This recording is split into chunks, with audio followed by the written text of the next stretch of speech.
Gamer brothers harassed me at a tournament. They didn't know I was their reigning champ. I'd been competing under the Gamertag Voidkiller for 3 years, and nobody knew the Faceless champion. Who'd won 5 major tournaments was actually a 19-year-old girl named Ashley, which is exactly how I wanted it when I showed up to compete in person at my first LAN event. The second I walked into the tournament hall, a group of guys at the registration table started laughing and asking if I was lost because the anime convention was next door. The tallest one, wearing a team jersey with Calvin on the back, slowly explained that this was a serious competition for professional players, not a casual Friday night where I could play Candy Crush on my phone. His friend Otto asked if my boyfriend was competing and offered to show me where the girlfriend section was so I could cheer properly without getting confused by all the complicated gameplay. When I said I was registering to compete, Calvin spit out his energy drink and said, "Oh, this is precious, she thinks she can hang with real players, because she beat her little brother at Mario Kart once." Otto grabbed the registration form from my hands and read my entry out loud in a high-pitched voice, asking if I even knew what APM meant or if I thought it was some kind of tampon brand. Kevin joined in saying I probably used a controller with pink buttons while my character wore bikini armor because that's the only way girls knew how to play. Calvin grabbed my wrist and forced my hand into position, explaining that real gamers used claw grip for better reaction times, not whatever manicure-friendly technique I probably used. He pressed down hard on my fingers until my knuckles cracked while I wanted to tell him I'd been using that exact grip since I was 12 but kept my mouth shut. Otto dumped out my equipment from my backpack, holding up my custom mouse that cost more than his entire setup, and laughing that it was probably programmed with macros because girls always needed to cheat. They started quizzing me on game knowledge while Calvin stood uncomfortably close, breathing down my neck and saying I smelled like Victoria's Secret instead of grinding ranked matches. When I rattled off the answers perfectly because I'd literally written guides on this stuff, Otto accused me of Googling on my phone and demanded I hand it over. Kevin went through my photos making gagging noises, saying he bet I had an OnlyFans where desperate losers paid to watch me play badly in lingerie. Calvin noticed my tournament badge had a competitor number and his face went red with actual anger. He grabbed it and held it up to everyone in line, screaming that diversity quotas were destroying competitive gaming. I bet she blew the organizer to get that spot, loud enough for the entire hall to hear, and my face went red, but I kept my cool because reacting would just make it worse. Calvin cornered me against the registration table and put his hand over my mouth when I tried to defend myself. Nobody wants to hear your victim complex when everyone knows you're just here to promote your Twitch stream where simps donate their rent money. His hand was pressing so hard I could taste blood from my lip catching on my teeth. Otto filmed everything while Kevin started a chant getting other guys to yell that I should go back to the kitchen. My heart was racing when Calvin pulled up the tournament bracket showing everyone that I was in their pool, announcing he was going to make an example of me. Otto said he'd already started making thumbnail art for the YouTube video called Female Gamer Gets Reality Check, with my registration photo photoshopped to show me crying. Kevin grabbed my mouse from the table and licked it slowly while maintaining eye contact, saying that's the closest I'd ever get to being touched by a real gamer, then threw it on the ground and stepped on the cable until it sparked. Then Calvin leaned in and whispered the thing that made my vision go white with rage. "After I'm done with you, I'm going to find every girl at this tournament and tell them exactly what happens when they try to invade male spaces. But first I'll make you admit on stream that women are biologically inferior at gaming because our reaction times are scientifically faster and you're all just diversity tokens for sponsorship money." The tournament organizer called our pool to the main stage, and Calvin strutted toward the computers while his friends chanted his name. My legs felt like jelly walking behind them, and my hands were trembling so badly I shoved them in my pockets to hide it, wondering if 3 years of dominating online meant nothing, because these guys had successfully made me feel like that scared 12-year-old girl who first got told she didn't belong in voice chat. This was my only chance to show those guys up. I couldn't blow it now. My feet moved toward the main stage even though every step felt wrong, and I pulled the broken mouse from my pocket where the crushed cable pressed against my palm. The tournament lights hit my face like a slap and made me squint while Calvin's group was already set up at their computers, laughing about something on Otto's phone. My hands started shaking worse so I jammed them deeper into my pockets and forced myself to keep walking past rows of monitors and tangled cables. A tech guy in a black polo was checking connections near the stage so I walked over and pulled out my mouse to show him the damage. The cable had burn marks where Kevin stepped on it and wires stuck out at weird angles from the plastic coating. The tech guy took photos with his tablet and typed something about equipment damage while telling me I'd need a replacement to compete. Calvin spotted me from his computer and stood up yelling across the stage that I was already making excuses before we even started playing. Otto had his phone pointed at me again while he talked loud enough for everyone to hear about how the female couldn't even set up her equipment right. Kevin shouted something about how I should have brought a backup mouse instead of just my makeup bag. My brain screamed at me to tell them I was Voidkiller, but I bit my tongue because revealing it now wouldn't help if I lost to these jerks. The surprise would be my only real advantage since they already thought I was trash at the game. The tech guy kept typing on his tablet and showed me where the cable had been crushed in a pattern that proved someone stepped on it on purpose. He wrote down an incident number and said this counted as property destruction, which at least meant there was some official record. A woman in a blue event staff shirt walked over carrying a basic loaner mouse and introduced herself as Brenda McKay from operations. She explained I could file a conduct complaint after my matches while handing me the mouse, and I noticed how her eyes stayed on Calvin's group. Another girl with purple streaks in her hair came over and said her name was Raven East while holding out a better gaming mouse. She showed me the buttons to adjust sensitivity, and her fingers moved fast over the settings to match what most pros used. Her eyes met mine for a second, and I knew she understood what was happening without me having to explain anything. Brenda walked straight over to Calvin's group, and I heard her listing rules about filming other competitors and keeping appropriate distance from other players. She mentioned specific consequences including getting kicked out of the venue if they kept harassing people, and Calvin rolled his eyes hard. Otto finally lowered his phone but kept glaring at me while Brenda wrote something on her clipboard. I found my assigned computer and sat down to start setting up Raven's mouse with my fingers still shaking bad. The sensitivity felt different from my normal setup, so I ran through my usual warm-up pattern 3 times trying to get it right. My muscle memory kept expecting my old mouse and every movement felt a half second off from what my brain wanted. The first match started loading, and my opponent's tag showed someone I didn't recognize from the pro scene. My opening moves were terrible with 2 misclicks that cost me map control in the first 30 seconds. My fingers moved to the wrong keys, and my timing was completely broken while my opponent pushed their advantage hard. The first round ended with me getting destroyed, and the score counter showing a brutal gap in points. I forced myself to take a deep breath and tried to slow down my racing thoughts before the next round started. My hands were still shaking, but I made them stay on the keyboard and mouse instead of pulling back. The second round loaded, and I picked a safer strategy that didn't need perfect timing to work. My opponent kept playing aggressive, but I held defensive positions and waited for them to make mistakes. Slowly, my body started remembering how to play even with the different mouse settings messing with my accuracy. I caught them out of position twice and converted both times into small advantages that added up. The round went longer, but I managed to take it by playing patient instead of trying anything fancy. Game 3 would decide the match, and my stomach was doing flips while loading screen counted down. Calvin was destroying his opponent 2 computers over, and I could hear him trash-talking loud enough for everyone to notice. Otto kept looking over at my screen and shaking his head like he couldn't believe I'd won a round.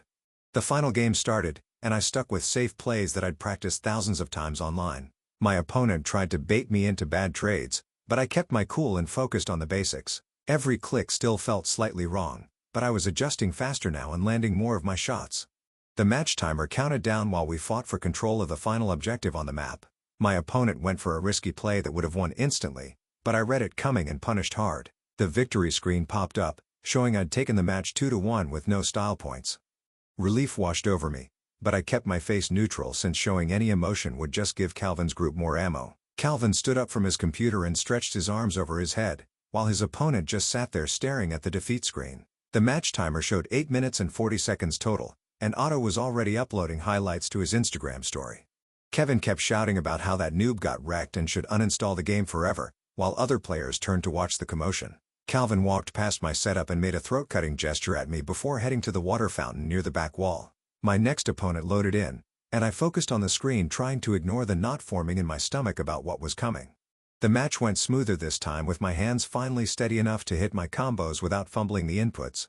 I took it 2-0 with basic strategies that any decent player could execute, but at least I was moving forward in the bracket. A guy with a press badge and expensive camera equipment approached my station holding a wireless microphone with a logo I recognized from streaming events.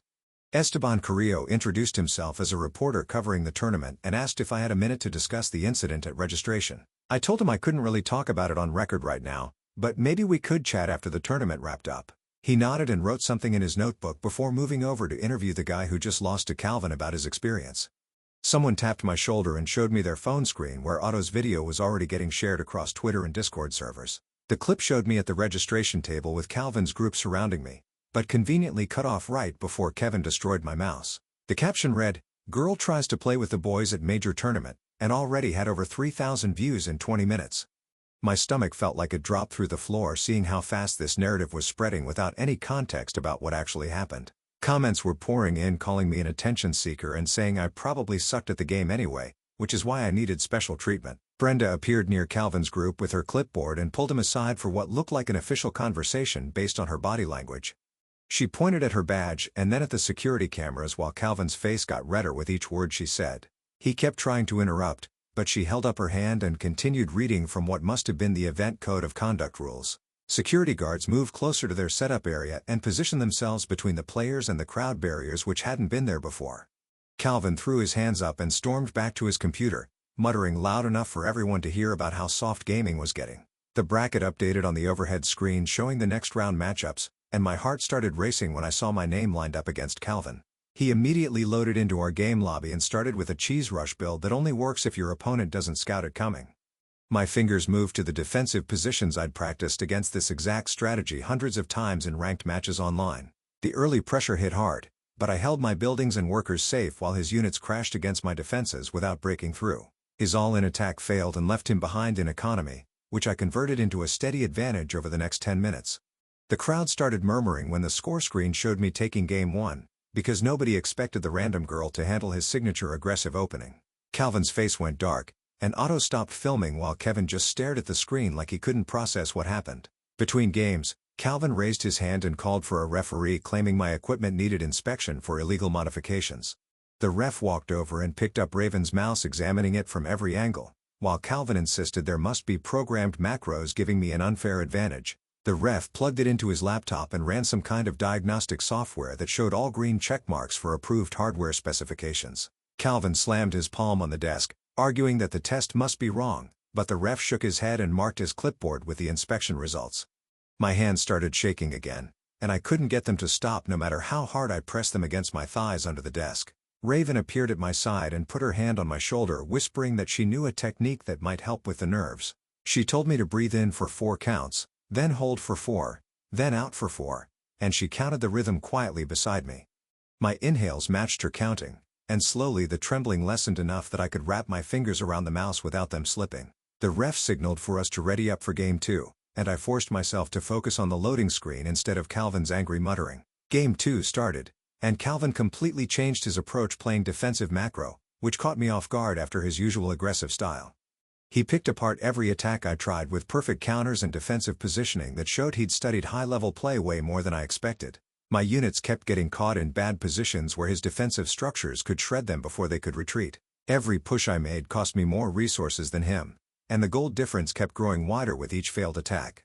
My fingers started making small mistakes from the pressure, and I clicked on the wrong unit twice in crucial moments. The crowd behind us got quieter as they watched the score shift heavily in his favor, and I could feel their eyes on my back. Calvin leaned back in his chair with this smug look spreading across his face as he systematically destroyed my main base. The final push came, and I couldn't hold it off with my weakened economy and scattered units. Game 2 went to him in under 15 minutes, and my hands were shaking again as the defeat screen loaded. During the break between games, this guy with a press badge walked up close to where I was sitting. Esteban had been watching from the media section, and he leaned in near my ear, saying my movement patterns looked exactly like someone he'd seen before. He asked quietly if I might actually be Voidkiller, but I just shrugged and looked away without answering. His eyes got this excited look like he'd just figured out something huge, and he started typing notes on his phone. Brenda came over and touched my shoulder, asking if I wanted to file that formal complaint right now before continuing. I told her I'd deal with it after this set, since Game 3 would decide who moved forward in the bracket. She nodded and walked to a spot where she could watch Calvin directly without being obvious about it. The referee signaled for us to load into Game 3, but the stream overlay started glitching with weird graphical errors. A technical pause got called, and we had to sit there staring at our frozen screens waiting for the tech team to fix it. Calvin kept muttering loud enough for everyone to hear about how delays only helped bad players who needed extra time to think. The silence stretched on for what felt like forever, with just the hum of computers and occasional coughs from the crowd. My leg wouldn't stop bouncing under the desk, and I pressed my palm against my thigh to make it stop moving. Finally, the overlay got fixed, and the referee told us to resume from where we'd paused in the early game. Otto and Kevin started heckling even louder than before, even though security guards moved closer to where they were standing. Their voices mixed together into this annoying background noise, but I forced myself to focus only on my screen and keyboard. Every click had to be perfect now, since one mistake would end my tournament run right here. My fingers moved across the keys, setting up my economy while scouting his base for any early aggression signs. The game stayed even for the first 10 minutes, with both of us playing safe and building up our armies carefully. I started typing "I'm Voidkiller" in the all chat, but stopped myself before hitting enter since revealing too early wouldn't help. Better to let my gameplay speak first and save the reveal for after if I manage to win this. The mid-game fights started happening all over the map, and we traded units back and forth pretty evenly. Calvin tried to sneak an expansion, but I caught it with my scout and shut it down before it could finish. The resource advantage from denying that base started adding up slowly, and I converted it into better upgrades. Our armies crashed together in the middle of the map for what would probably be the final battle of the game. I managed to get better positioning on the high ground, and my ranged units could hit his front line without taking return fire. His units started melting faster than mine and he tried to, but I'd already sent a small force to cut off his escape route. The fight was incredibly close, but my positioning advantage made just enough difference to win the engagement. Calvin's main army got wiped out, and I pushed straight into his base while he scrambled to rebuild defenses. He typed GG in chat, but when I stood up to shake hands he just turned away muttering something about luck. The standard handshake after matches was basic etiquette, but I wasn't going to force it if he wanted to be a sore loser. Calvin immediately raised his hand calling for officials and started yelling that I must be using macros or scripts. He demanded they inspect my computer and review all the match logs to find evidence of cheating. His face was red and sweaty while he pointed at me saying no girl could beat him without illegal assistance. The head referee came over looking tired of dealing with false accusations, but protocol meant they had to investigate any formal complaint. I handed over Raven's mouse without arguing and stood back while they plugged it into their diagnostic laptop. The tech team pulled up my input logs from all 3 games and started reviewing them on the big screen for everyone to see. My actions per minute stayed consistent within normal human ranges, and there were no suspicious patterns indicating automation. They checked the mouse software for any programmed macros, but found only the standard DPI settings that every competitive player uses. The inspection cleared me completely after about 10 minutes of thorough checking, and the referee turned to address Calvin directly. Brenda stepped forward with her clipboard and issued Calvin an official conduct penalty for making false accusations without evidence. She explained that harassment through baseless cheating claims was specifically listed in the tournament code of conduct he'd signed. Otto kept filming everything, but now his clips included Calvin's tantrum and the officials shutting down his protests publicly. The narrative online started shifting as people shared videos of Calvin getting penalized for trying to get me disqualified after losing fairly. I pulled out my phone between rounds and started taking photos of my broken mouse from every angle, capturing the melted plastic where Kevin had stomped on the cable. The tech staff member who'd examined it earlier walked over and I asked him to look at it again while I documented everything. He pointed out specific damage patterns that showed deliberate crushing force rather than accidental damage, and I wrote down his badge number as a witness. My fingers moved quickly typing timestamps for when each incident happened, and listing everyone who saw the damage, including 2 other competitors who'd been standing nearby. The simple act of building this record made my hand stop shaking for the first time since walking into the venue. Esteban sat at a corner table typing rapidly on his laptop, and I could see him pulling up statistics about female dropout rates at gaming events. He interviewed 3 other women competitors who all described similar experiences without mentioning specific names or tournaments. His article went live within an hour with careful wording that avoided defamation, but painted a clear picture of systemic problems. The headline read, "Pattern of harassment drives female talent from competitive gaming," and already had hundreds of shares. A man in an expensive suit approached Brenda's admin desk, and I recognized the sponsor logo on his badge as Ashok Shah from one of the major hardware companies. He gestured at the crowd and spoke quietly but firmly about brand reputation and the need for visible policy enforcement. Brenda nodded and made notes while he suggested adding security specifically for feature stage matches. Within 20 minutes, the organizers had maintenance staff setting up rope barriers around the main stage area. Security guards took positions at each corner, and new signs went up listing specific prohibited behaviors with clear consequences. The buffer zone meant spectators couldn't get within 10 feet of competitors during matches. My name got called for the next pool match, and I sat down feeling the borrowed mouse respond better to my movements. Each click landed exactly where I intended, and my opening build flowed smoothly without hesitation. The opponent tried an early harassment strategy, but I scouted it perfectly and countered hard. My fingers found their rhythm and muscle memory took over completely. The second game went even smoother as I predicted every move and shut down attacks before they could develop. My final pool match was against a player I'd beaten online dozens of times, though he didn't know it. He played predictably, and I dismantled his strategy piece by piece with calm precision. The win secured my spot in bracket play, and I stood up feeling like myself for the first time all day. My phone buzzed constantly with notifications, and I made the mistake of checking them. Death threats mixed with messages of support created a jarring contrast that made my stomach turn. Someone had posted my personal social media accounts, and strangers were flooding every platform. I switched to airplane mode except for brief checks between matches to see if anything urgent came through. The game client on my computer showed private messages from usernames I recognized as top players. They wrote things like, "Your macro game looked familiar," and "Keep pushing through this," without directly saying they knew who I was. Even these small anonymous supports helped ease the isolation of being the only target. A security guard approached with an iPad showing grainy footage from venue cameras. The video clearly showed Kevin's foot coming down on my mouse cable multiple times while auto-filmed and laughed. They explained they were building a case for property damage and needed my written statement about the equipment's value. Raven appeared at my shoulder during the break and suggested we get some air outside. We walked to a quiet area behind the venue where delivery trucks were parked and nobody would bother us. She told me about her first tournament where guys had hidden her keyboard before matches. I shared my story about being kicked from voice chat repeatedly when I was 12. We compared notes on the exhausting grind of constantly proving ourselves just to exist in these spaces. The shared understanding felt like finding an oasis in a desert of hostility. Something about her genuine support made me want to stop hiding, and I found myself saying the words quietly. "I'm actually Voidkiller," came out barely above a whisper, but her eyes went wide with immediate recognition. She grabbed my arm and her whole face lit up with excitement before she caught herself and lowered her voice. "I knew it. Your movement patterns are exactly the same," she said, and promised to keep it secret until I was ready. Having just one person who knew the truth lifted a weight I hadn't realized was crushing me. The break ended and I walked back inside to the admin desk where they were updating bracket seedings for the quarterfinals. My hands typed Voidkiller, Ashley, into the stream tag field, and I stared at the screen for a few seconds before clicking submit. The change went live instantly, and I watched my phone light up with notifications as people started connecting my face to the name.